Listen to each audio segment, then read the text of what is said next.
Saludos, mi nombre es Rimari Montilla, ingeniero agrónomo y docente adscrita al programa Ciencias del Agro y del Mar, su programa Agronomía.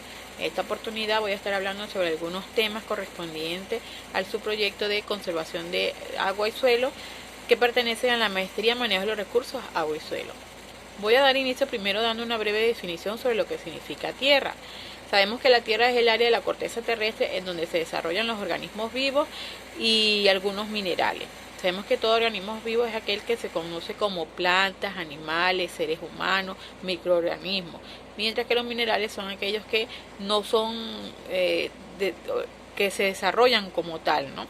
Dentro de esta tierra como tal que nosotros conocemos, sabemos que se forma o que se desarrolla por diversas características que van a ser permanentes o cíclicas, es decir, que van a ir cambiando a la par del tiempo por efecto de algunas propiedades. Entre estas propiedades o estas características tenemos las que son las edáficas, que son aquellas que van a determinar lo que es propiedades como textura, estructura, porosidad, pH, conductividad eléctrica, todo lo que es las propiedades físicas y químicas que determinan un suelo. También va a estar determinado por estructuras o características geológicas que tienen que ver con el origen de esa tierra, cómo se formó, cuáles fueron los procesos que se realizaron o que se dieron en ese lugar para formar ese tipo de tierra. También está determinada o caracterizada por los recursos hídricos. Cuando hablamos de recursos hídricos tiene que ver con lo que es el agua que circula en la tierra, por cuáles son las que son superficiales, las que son subterráneas, lo que tiene que ver con la capacidad de campo, el punto de marchite permanente, entre otros. También influye lo que son las características climáticas, es decir, cómo afecta lo que es el clima, la producción o la formación de esas tierras. Y por último, lo que es la actividad antrópica nada más y nada menos que la acción del ser humano en el desarrollo de esa tierra. Entonces la tierra no es más que eso, en la superficie de la corteza terrestre donde se desarrollan organismos vivos, en este caso para la producción de cultivos, en donde intervienen elementos o algunos factores que van a determinar la capacidad de uso de esa tierra. Cuando hablamos de ese uso de esa tierra, nos vamos primeramente a lo que es la clasificación por capacidad de uso. ¿Qué quiere decir esto? Cuando hablamos de clasificación, no es más que una interpretación basada en todos los efectos combinados del clima y características permanentes que son propiedades del suelo, sobre los cuales existen algún riesgo, que pueden ser el deterioro, las limitaciones de uso, la capacidad productiva, requerimientos de manejo, todos estos elementos que van a determinar lo que es la clasificación de un tipo de suelo de acuerdo a su uso, y que estos elementos van a estar influenciados primero por lo que es la pendiente, la textura, la profundidad, los efectos de erosión, la permeabilidad, la capacidad de agua útil, todo lo que son elementos edáficos, hidrológicos, hídricos, geológicos, lo que vimos anteriormente, y estos van a ser considerados características permanentes en los suelos. ¿Para qué se estudia la clasificación o se clasifican los suelos? Primero, para hacer una evaluación de esas tierras. ¿Por qué? Porque esta evaluación me va a permitir a mí clasificar el suelo para determinar la capacidad que tiene este mismo y ver el uso óptimo para poder obtener los máximos beneficios que se requieren con la mínima intervención humana, con la mínima degradación. También se puede decir que esa evaluación de tierra me permite a mí definir cualquier método para medir o predecir el uso potencial de una tierra. Es decir, una vez que yo tengo clasificado mi suelo de acuerdo a las características antes nombradas, me va a permitir a mí definir cuáles son los cultivos que yo puedo establecer allí y cuál es el potencial máximo que puedo obtener al momento de trabajar, de intervenir o desarrollar esa tierra con la mínima intervención humana, es decir, con la mínima degradación para obtener un nivel máximo productivo. Esto se puede hacer de acuerdo a diferentes modelos. ¿Cuáles son modelos que me permiten evaluar esa tierra? A través de lo que son el modelo edafológico y modelos geomorfológicos.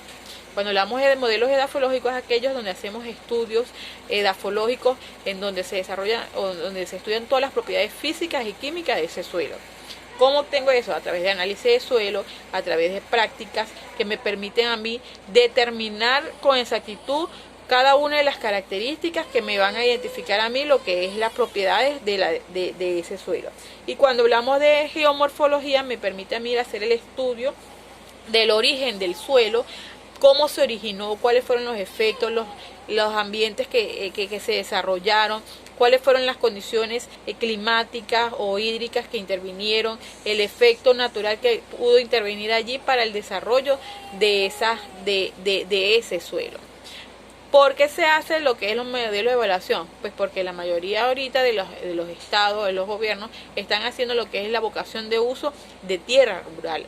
Cuando hablamos de vocación de uso de tierra rural, nos vamos a ese sentido porque la población está creciendo a un nivel rápido y entonces se están ocupando muchos espacios. Entonces, la mayoría de estos espacios tienden a ser productivos, pero se está desviando su uso a lo que es la construcción de viviendas de urbanismo y se está desviando lo que es la producción como tal. Entonces, cuando hablamos de vocación de uso de tierra rural, esta parte se está viendo está siendo muy apoyada, está agarrando fuerza, ya que se encuentra amparada por diferentes leyes venezolanas, entre ellas la Constitución, lo que es el decreto de rango y fuerza de la Ley de Tierra y Desarrollo Agrario, donde están apoyando lo que es la vocación de uso de las tierras rurales.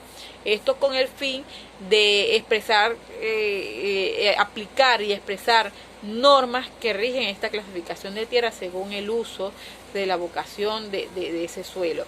Esto me permite a mí determinar o identificar el uso agrícola dentro de un marco legal y que me pueden evitar a mí lo que es el desarrollo de urbanismo en zonas productivas agrícolas.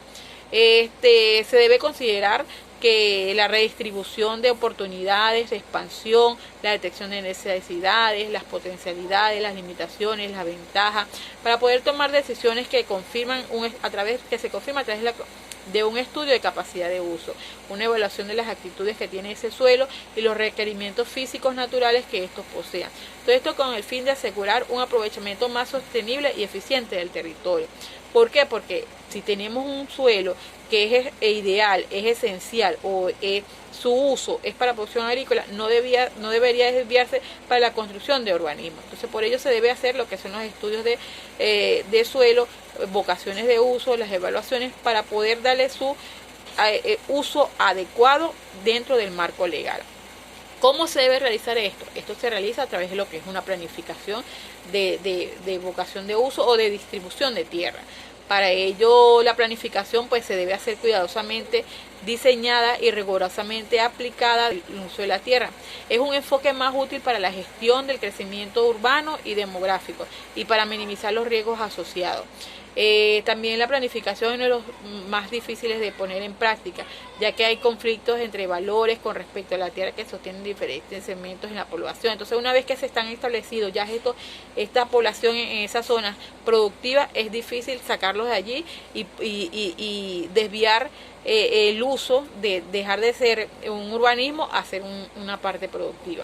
El proceso exige una amplia consulta a la comunidad durante su desarrollo, así como una supervisión continua, un proceso de revisión durante todo el curso de aplicación del plan, y la planificación estratégica en el uso de la tierra es un proceso interactivo y evolutivo. Por eso que cuando se seleccionan lotes de terreno para urbanismo, primero se tiene que hacer una breve planificación y un breve estudio detallado para determinar cuál es el uso, si es para urbanismo o es para producción agrícola. Sabemos que toda etapa de planificación tiene su fase, ¿no? Entonces, para la gestión del uso de la tierra y una planificación territorial y regional, CONEXA debe ser considerada con extensiones naturales para realizar las evaluaciones en peligro y diseño a través de la evaluación de peligro y diseño de mapa de riesgo. ¿Por qué esto? Porque esto me va a determinar cuáles son las zonas más afectadas o que pueden ser más susceptibles para que ocurra un riesgo en esa zona de uso de tierra. Se debe tomar en cuenta los parámetros espaciales, la vulnerabilidad física, consonancia de los requisitos sociales, económicos, ambientales que tiene la sociedad, consultar con los miembros de las comunidades afectadas, comprometerlos en este proceso. También es necesario dar a conocer a todos los vecinos que se encuentran en las áreas adyacentes de estas zonas donde se van a realizar esa planificación, pues ellos conocen más y saben cuál es el uso que se le da a ese lugar. Entonces, dentro de esa etapa de planificación tenemos lo que es una planificación estratégica de todas las actividades, de todos los objetivos y de todas las cosas que se desean desarrollar en ese suelo. Realizar un control fiscal y administrativo, es decir, un manejo adecuado de los recursos y hacer un seguimiento y supervisión.